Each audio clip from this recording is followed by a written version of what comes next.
Then students next है हमारे पास topic applications of double integrals के डबल इंटीग्रल्स की जो है एप्लीकेशंस हमारे पास क्या है।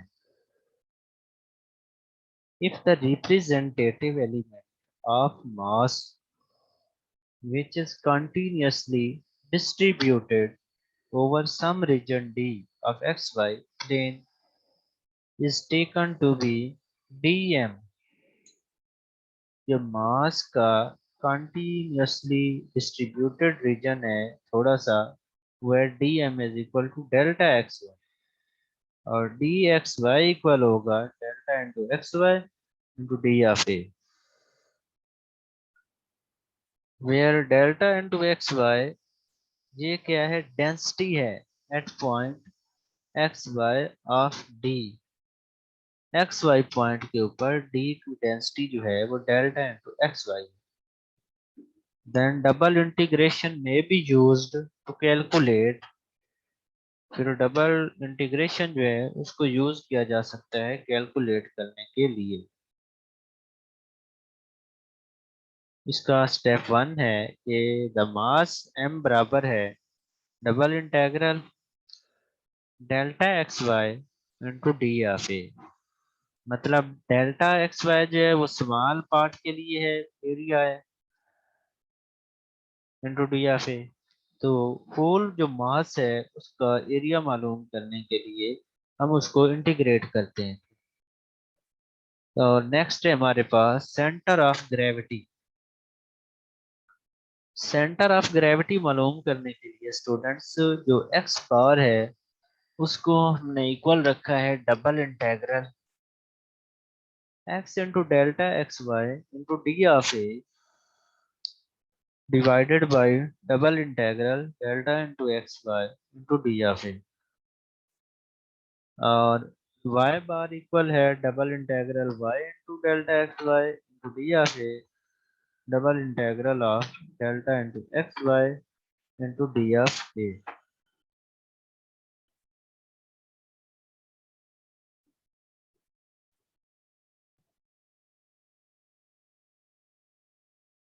थर्ड स्टेप है स्टूडेंट्स हमारे पास moment of inertia about the x axis. X axis के ऊपर हम जो मोमेंट ऑफ इनर्शिया को डिफाइन करते हैं उसकी वैल्यू जो है वो भी डबल इंटीग्रल के अंदर गिवन है। जब हमने एक्स एक्सिस के ऊपर फॉर एग्जांपल हमने एक्स एक्सिस का मोमेंट ऑफ इनर्शिया डिफाइन करना है तो उसके अंदर हमने वाई को यूज करना है। तो फार्मूला इसका बनेगा double integral y square delta into x y into d of A. और स्टूडेंट्स इसी तरह हमारे पास moment of inertia of y axis का फार्मूला है कि जब उसमें हमने वाई का इनर्शिया फाइंड करना है तो उसमें फार्मूले के अंदर हमने एक्स को यूज करना है। तो ये हमारे पास बन जाएगा डबल इंटीग्रल ऑफ एक्स का square into delta x y into d of ए। तो इसकी हमारे पास नेक्स्ट है फाइव प्रॉपर्टी।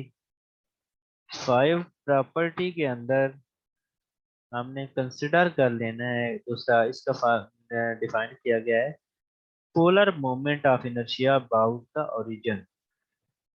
तो जो polar moment of inertia origin के क्रॉसपोंडिंग होता है तो उसमें हमने दोनों को कंसिडर करना है, एक्स को भी और वाई को भी। तो इसका जो फार्मूला है उसकी डिफाइनिंग इस तरह की गई है कि I naught is equal to double integral of x का स्क्वायर प्लस वाई का square delta into x y into d of A. Next है हमारे पास एग्जांपल नंबर 11 है स्टूडेंट्स। तो एग्जांपल नंबर 11 के अंदर आपने फाइंड करना है mass of circular lamina of radius A. Circular lamina है जिसका रेडियस ए है और उसका मास m है।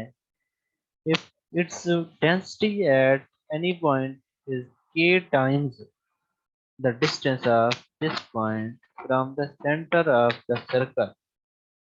वो कहता है कि लेमिना का मास m और रेडियस a है। अगर उसकी डेंसिटी किसी पॉइंट के ऊपर k टाइम्स हो उस फासले के from this point of distance of this point from center of circle, centre of circle से किसी पॉइंट के ऊपर उसकी डेंसिटी अगर k टाइम्स हो तो स्टूडेंट्स मास जो है उसका फार्मूला कुछ इस तरह से बनेगा m is equal to k into double integral x square y square square root into d of A. और इसमें हमारे पास जो इंटेग्रल की लिमिट है वो बनेगी k into integral 0 to 2 pi integral 0 to a r square d और d theta. So after integrating, the value of the mass will be equal to 2 pi a cube by 3। Next है हमारे पास example number 12 की statement आपके पास है। Find करना है moment of inertia I x I y and I naught for the quarter disc where x y x square y square less are equal to a square x greater or equal to 0, y greater or equal to 0, a positive है if density is proportional to the distance from the origin। इसमें हमने moment of inertia find करना है I x I y and I naught जबकि defining x square y square less are equal to a square close test की है। X और Y दोनों positive हैं और ए भी पॉजिटिव है if the density is proportional to the distance from the origin। तो स्टूडेंट्स इसमें I of y is equal to double integral d of x y x का स्क्वायर इंटू डी ऑफ ए। तो integral की जो limit है वो हमारे पास 0 to 2 पाई बाई 2 एंड 0 to a के r into r square cos square theta और डी थीटा। और ये इक्वल होगा के ए की पावर 5/5। इंटेग्रल है हमारे पास 0 to π/2 और cos स्क्वायर थीटा जो है उसका हमने फार्मूला यूज किया है 1 + cos 2 theta by 2 into d theta. इसको सॉल्व करेंगे तो वैल्यू आएगी 1/20 पाई के ए की पावर 5। तो स्टूडेंट्स इसी तरह आई एक्स के लिए हमारे पास के ए की power 5/5 0 to π/2 sine square theta into d theta और इसकी वैल्यू आएगी 1/20 पाई के ए की पावर 5। नेक्स्ट है हमारे पास आई not quarter of inertia.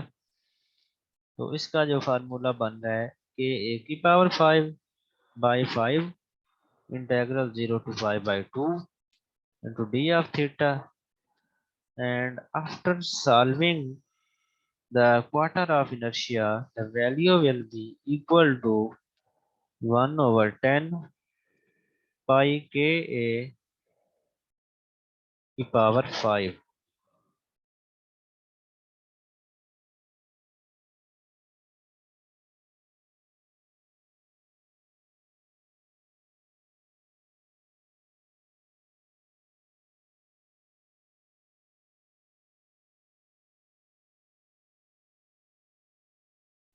Next है हमारे पास स्टूडेंट्स एग्जाम्पल नंबर 30।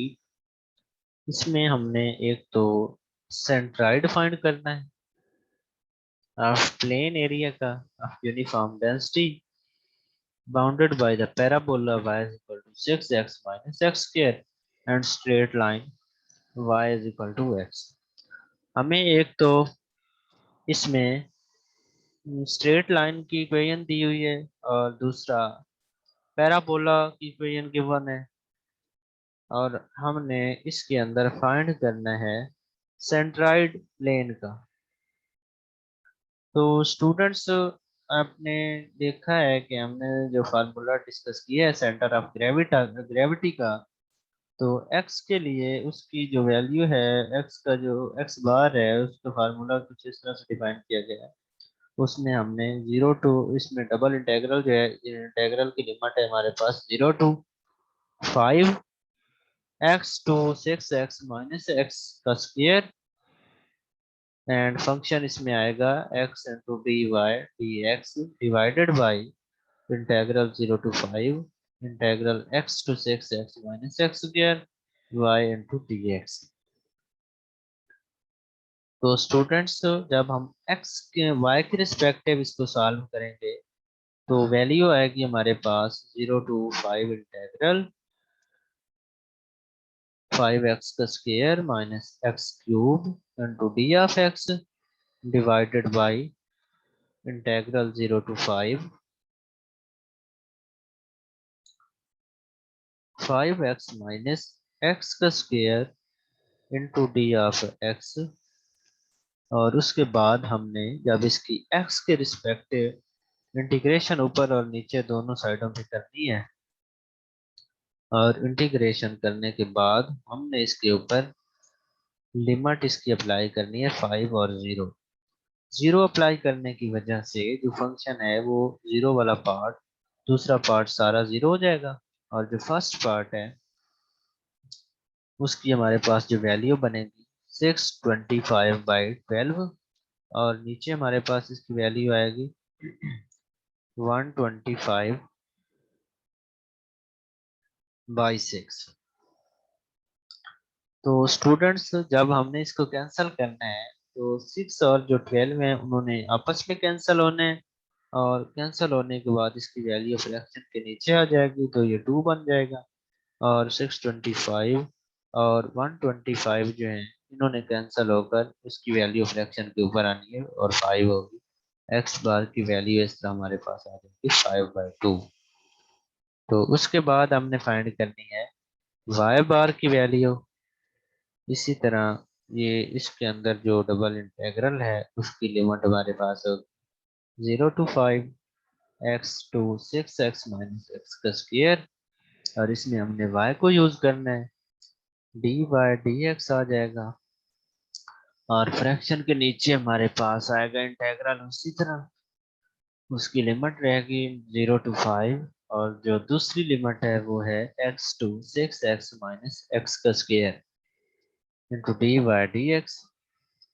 तो इंटीग्रल y का जो है उसको सॉल्व करने के बाद जो वैल्यू हमारे पास आएगी वो होनी है 1/2 0 to 5 इंटीग्रल 6x - x का square whole square minus x का स्क्वायर इंटू dx। और फ्रैक्शन के नीचे जो है इसकी कंबाइन वैल्यू बनेगी 125/6। फ्रैक्शन के ऊपर जब हमने इसके ऊपर x के क्रॉसपोंडिंग इंटीग्रेशन अप्लाई करनी है, और करने के बाद फिर हमने इसके ऊपर लिमिट अप्लाई करनी है 0